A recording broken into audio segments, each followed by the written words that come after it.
On va s'intéresser maintenant à ces pays européens qui ont probablement quelque chose en plus que nous, puisque l'économie française, qui va pas toujours très bien ces derniers temps, c'est le fait que des entreprises étrangères qui s'installent moins que par le passé en France. Mais alors, où vont-elles? Ça, c'est la bonne question. Elles vont en Europe, dans d'autres pays. Mais qu'est-ce qu'elles y trouvent ailleurs? On va demander à François Baudonnet. Bonjour François.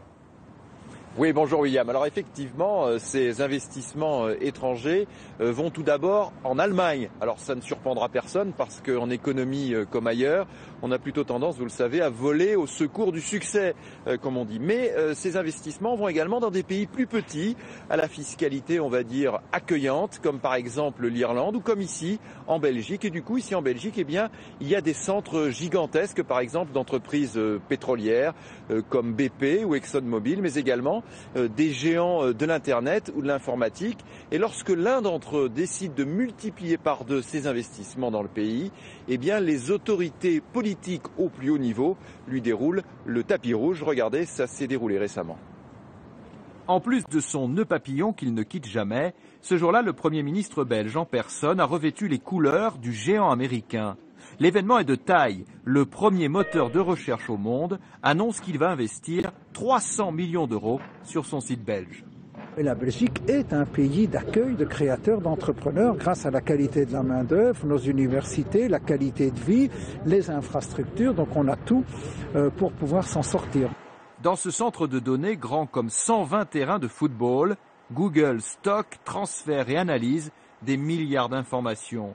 L'entreprise américaine s'est installée dans le Royaume il y a 7 ans et y a créé plusieurs centaines d'emplois. En Belgique toujours, un autre Américain, Microsoft, a créé son centre européen de recherche et d'innovation. Le Royaume a en effet une fiscalité accueillante et stable pour les entreprises et il bénéficie à plein de la croissance de son grand voisin. La croissance belge est essentiellement entraînée par la croissance allemande. L'Allemagne est le principal partenaire économique de la Belgique. En plus, la Belgique a un accès rapide à la mer, au travers de ses ports, de ses voies ferrées, de ses voies routières. Et donc, il y a un impact certainement d'attraction de la qualité allemande au travers de la Belgique. En Allemagne, justement, l'an dernier, les investissements étrangers ont bondi de 392% à plus de 23 milliards d'euros. Alors qu'en France, ils se sont effondrés de 77% à un peu plus de 4 milliards d'euros seulement. En Europe, le Luxembourg est aussi l'un des pays préférés des investisseurs étrangers. Alors, s'installer sur place, on l'a bien compris, bon, c'est pratique. Et y payer ses impôts, ça serait mieux. Hein. Deuxième question, qu'est-ce qu'il faudrait pour que la France redevienne attractive? Faites attention à ce que vous dites, Monsieur Montebourg vous écoute.